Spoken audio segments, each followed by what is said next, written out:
పవన్ కళ్యాణ్ గారి చిన్న కుమారుడు మార్క్ శంకర్ త్వరగా కోలుకోవాలని మనస్ఫూర్తిగా కోరుకుంటున్నాను.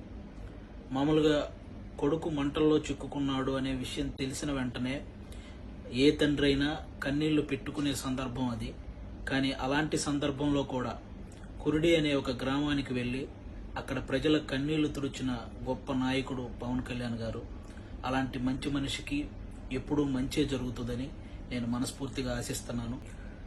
పవన్ కళ్యాణ్ గారి చిన్న కుమారుడు మార్క్ శంకర్ త్వరగా కోలుకోవాలని మనస్ఫూర్తిగా కోరుకుంటున్నాను.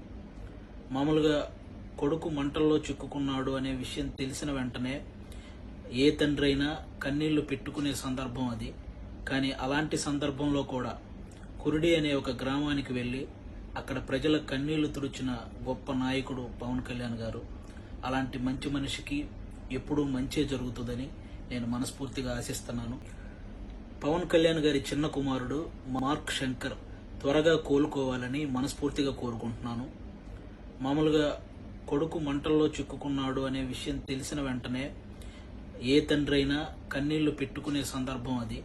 కానీ అలాంటి సందర్భంలో కూడా కురిడి అనే ఒక గ్రామానికి వెళ్ళి అక్కడ ప్రజల కన్నీళ్లు తుడిచిన గొప్ప నాయకుడు పవన్ కళ్యాణ్ గారు. అలాంటి మంచి మనిషికి ఎప్పుడూ మంచే జరుగుతుందని నేను మనస్ఫూర్తిగా ఆశిస్తున్నాను. పవన్ కళ్యాణ్ గారి చిన్న కుమారుడు మార్క్ శంకర్ త్వరగా కోలుకోవాలని మనస్ఫూర్తిగా కోరుకుంటున్నాను. మామూలుగా కొడుకు మంటల్లో చిక్కుకున్నాడు అనే విషయం తెలిసిన వెంటనే ఏ తండ్రి అయినా కన్నీళ్లు పెట్టుకునే సందర్భం అది. కానీ అలాంటి సందర్భంలో కూడా కురిడి అనే ఒక గ్రామానికి వెళ్ళి అక్కడ ప్రజల కన్నీళ్లు తుడిచిన గొప్ప నాయకుడు పవన్ కళ్యాణ్ గారు. అలాంటి మంచి మనిషికి ఎప్పుడూ మంచే జరుగుతుందని నేను మనస్ఫూర్తిగా ఆశిస్తున్నాను.